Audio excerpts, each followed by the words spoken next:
हिमाचल प्रदेश की राजधानी और पहाड़ों की रानी शिमला अपनी खूबसूरती के लिए विश्व भर में मशहूर शिमला इन दिनों शिमला सुर्खियों में तो है, लेकिन अपनी खूबसूरती की वजह से नहीं बल्कि दरकने की वजह से, खिसकने की वजह से। राजधानी के जिस इलाके की ओर आज नज़र दौड़ाई जाए वहाँ पर सिर्फ यही दिखता है कि ज़मीन बैठ रही है और देवदार के बड़े बड़े पेड़ गिरने की कगार पर हैं। इस समय मैं जिस जगह पर मौजूद हूँ ये इलाका है अनाडेल वार्ड का कॉमली बैंक, और यहाँ पहले ये पार्किंग हुआ करती थी। और आपको नज़र आएगा कि अब ये आपको पार्किंग तो दूर दूर तक नहीं दिख रही होगी, लेकिन यहाँ पर सिर्फ और सिर्फ दरारें नज़र आ रही हैं। बड़े बड़े पेड़, देवदार के पेड़ खिलौनों की तरह टेढ़े होते हुए नज़र आ रहे हैं। और यहाँ के लोग कहीं ना कहीं संकट में हैं, क्योंकि उन्हें डर सता रहा है जान जाने का। आसपास की जो इमारतें हैं उन पर भी खतरा है। और बकौल जो यहाँ पर स्थानीय लोग हैं उनका ये कहना है कि ये करीब करीब 6 फीट तक बैठ गई है। हालांकि इस पार्किंग का जो डंगा है, जो सुरक्षा दीवार है, वो मजबूत है, लेकिन यहाँ पर आप देखेंगे कि आपको यहाँ पर मिट्टी और मलबा ही नज़र आएगा। 1 साल से भी कम वक्त हुआ है इस पार्किंग को बने हुए, और ये पार्किंग पूरी तरीके से बैठ चुकी है और अपने आप में डरा देने वाला मंजर है। जुलाई महीने में इसकी शुरुआत हुई थी, जब जुलाई में 7 जुलाई से 12 जुलाई के बीच हिमाचल प्रदेश में भारी बारिश का दौर शुरू हुआ। उस वक्त शिमला में ना के बराबर असर मानसून का था, लेकिन बावजूद इसके ये पार्किंग उसी वक्त बैठना और धंसना शुरू हो गई थी। और लेकिन 13-14 की दरमियानी रात 14 अगस्त की जब बारिश हुई तो हमने देखा कि इसका असर और भी ज़्यादा देखने को मिला। अब आप देखेंगे कि यहाँ पर किस तरह से ये जो पार्किंग है वो पूरी तरीके से बैठ गई है, दरक गई है, मिट्टी बैठ गई है। जो यहाँ पर देवदार के बड़े बड़े पेड़ हैं वो आपको यहाँ पर टेढ़े होते हुए नजर आएंगे।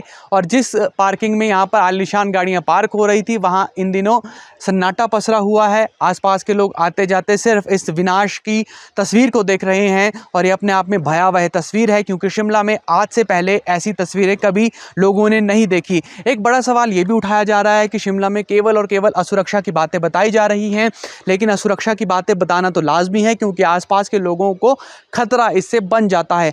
हालांकि एक अच्छी बात इसमें यह है कि जो इससे इमारतें हैं वो काफ़ी दूर इससे हैं, और इमारतों को फिलहाल इससे अभी कोई खतरा नज़र नहीं आ रहा है। अब मैं आपको अनाडेल के और कॉमली बैंक के उस दूसरे हिस्से में लेकर जा रहा हूं जहां पर इमारतों को खाली कराया गया है। यहां पर बताया जा रहा है कि करीब 3 इमारतों को खाली कराया गया है, और इसमें से 15 परिवार जो हैं उन्हें अपना आशियाना छोड़ना पड़ा है। यहाँ पर कई लोग ऐसे थे जो किराए के मकान में रह रहे थे, और किराए का मकान छोड़कर उन्होंने अब दूसरी जगह शरण ली है। और जो मकान मालिक थे उनकी तो जीवन भर की पूंजी इसमें लगी हुई थी, वो अपने आप में कहीं ना कहीं खतरे की बात है। अब देखिए, जिस दूसरे हिस्से में मैं आपको लेकर जा रहा हूँ यहाँ भी आपको रास्ता काफ़ी हद तक धंसा हुआ नज़र आएगा। अगर इसका आकलन किया जाए तो लगभग 2 से 2.5 फीट ये रास्ता बैठा हुआ है। सामने आपको स्कूल नज़र आएगा। ये स्कूल आज से 5 से 6 साल पहले ही इस स्थिति में आ गया था। हालांकि इस स्कूल को समय रहते उस वक्त खाली करा दिया गया था, और यहाँ पर पढ़ने वाले बच्चों को दूसरे स्कूल में शिफ्ट कर दिया गया। इसके साथ लगते यहाँ पर जो स्कूल है यहाँ पर एक नाला भी है। कुछ लोगों का ये भी कहना है कि नाले के जो पानी है उससे रिसाव हो रहा है, और उस रिसाव की वजह से भी ये घटना पेश आई हो सकती है। लेकिन मुख्यमंत्री सुखविंदर सिंह सुक्खू का ये कहना है, वो बार बार अपने बयानों में ये कह रहे हैं कि जो ड्रेनेज सिस्टम है पूरे शहर का वो सही नहीं है, और ड्रेनेज सिस्टम खराब होने की वजह से इस तरह के हादसे पेश आ रहे हैं।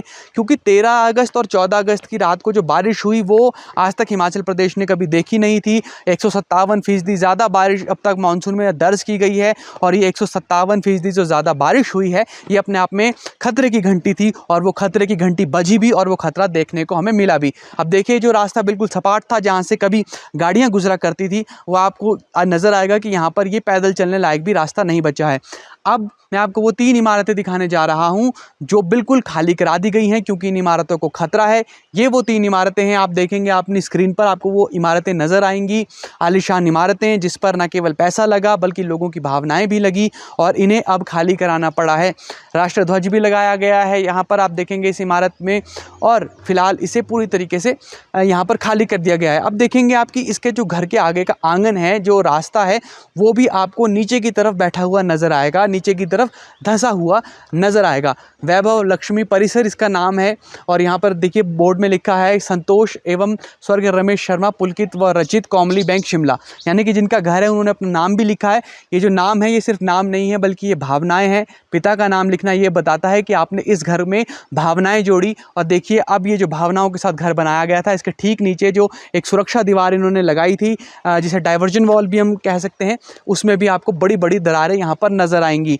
और पूरी सुरक्षा के साथ बिल्डिंग बनाई है, सेटबैक भी छोड़ा है और बिल्डिंग भी हम देखेंगे कोई ज़्यादा ऊंची यहाँ पर नहीं है, बावजूद इसके इसमें दरारें आ गई।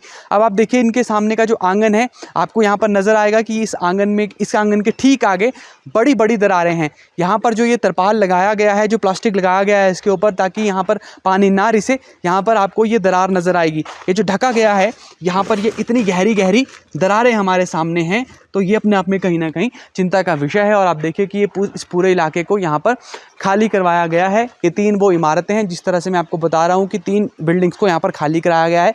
पुलिस ने यहाँ पर बैरिकेडिंग की हुई है कि यहाँ से कोई गाड़ी ना आए। और इसके ठीक आगे कैथू पुलिस लाइन है, वहाँ पर भी 2 पुलिस के जवान लगातार ड्यूटी पर हैं, जो यहाँ पर किसी को भी आने नहीं दे रहे हैं। ये देखिए, ये जो आंगन है इस मकान का, श्री हरि शरणम इस मकान के बाहर लिखा हुआ है, और यहाँ पर ये आपको इसका आंगन भी टेढ़ा होता हुआ नज़र आएगा। कुल मिलाकर शिमला की जो तस्वीर है वो अपने आप में बेहद भयावह है। ऐसी तस्वीरें ना तो पहाड़ के लोगों ने कभी देखी है, और ना ही वो कभी भविष्य में शायद ऐसी तस्वीरें दोबारा देखना चाहेंगे। शिमला के दरकने का कारण कई ज़्यादा है, क्योंकि कई वजहें इसके पीछे बताई जा रही हैं, चाहे ओवर क्राउडिंग कहे, या फिर यहाँ पर जो ड्रेनेज सिस्टम है उसे गलत कहे, या फिर 13 और 14 तारीख की जो रात को बारिश हुई उसे इसका कारण माना जाए। कारण कई हैं, लेकिन कुल मिलाकर लोग खतरे के साए में जी रहे हैं, और इसकी वजह से लोगों का जनजीवन अस्त व्यस्त हुआ है। और यहाँ आने वाले पर्यटक भी अब पहाड़ों की रानी का दीदार करने से डरने लगे हैं। फिलहाल के लिए इतना ही। आप जुड़े रहिए ABP लाइव के साथ।